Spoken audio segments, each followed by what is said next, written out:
What is up दोस्तों, मेरा नाम है प्रणव नंबियार और आप देख रहे हैं इंडी गोल। अगर आप एक फुटबॉल के फैन हैं या फुटबॉल के फैन बनना चाहते हैं तो subscribe to Indie Goal right now for awesome football content. With most of the global superstars now playing in the Premier League, लोगों को ऐसा लग रहा है कि ला लीगा को कोई ज्यादा भाव नहीं देने वाला है, but I don't think they are completely correct over there. So let's talk about the La Liga season 2021 and 2022 in today's video. The only thing that Real Madrid and Barcelona hate more than each other is Atletico Madrid.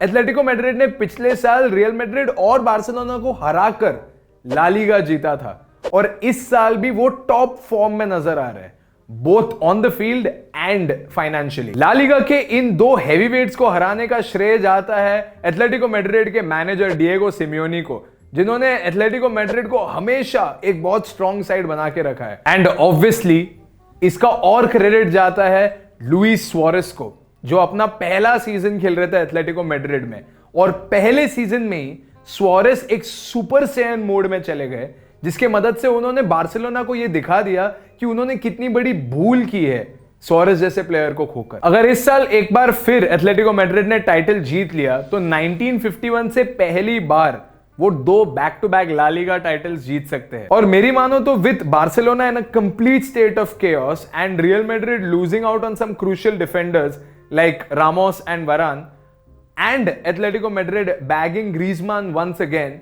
ऐसा लग रहा है कि Atletico Madrid के chances इस साल भी बहुत ज्यादा प्लम्प है। एथलेटिको मैड्रिड फील्ड पे आने से पहले ही अपने टैलेंट के जलवे दिखा देती है।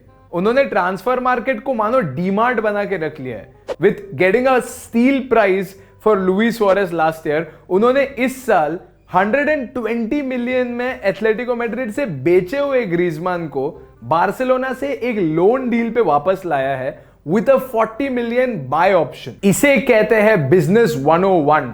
एमबीए स्टूडेंट्स को सीखना चाहिए एथलेटिको मैड्रिड से, या उन्हें कुछ तो सीखना चाहिए इन जनरल। जब उन्होंने ग्रीजमान को बेचकर 120 मिलियंस कमाया था बार्सिलोना के मदद से, उन्होंने कुछ अच्छे इन्वेस्टमेंट्स करके अच्छे प्लेयर्स खरीदे थे और इस साल भी उनका ट्रांसफर विंडो काफी अच्छा गया है with the La Liga prize money.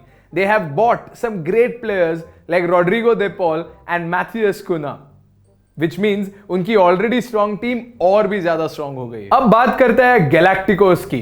पिछले साल रियल मैड्रिड के लिए एक ट्रॉफी लेस सीजन था, जो कुछ टीम्स के लिए नॉर्मल होगा, मगर ये रियल मैड्रिड के लिए बिल्कुल अनएक्सेप्टेबल है। पापा पेरेस प्लेयर्स को तो खो सकते हैं मगर ट्रॉफीज को नहीं।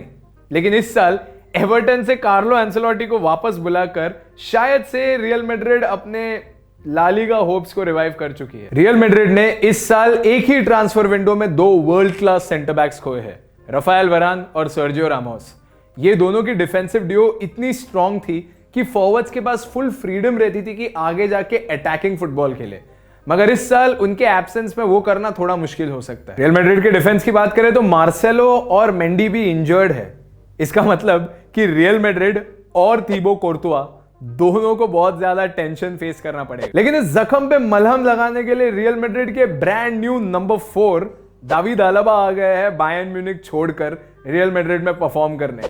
तो मे बी ये ऑस्ट्रियन सुपरस्टार रियल मैड्रिड के लिए कुछ बढ़िया कर सकते हैं इस सीजन। और रियल मैड्रिड ने अभी रिसेंटली एक टीनेज फ्रेंच सुपरस्टार को साइन किया है।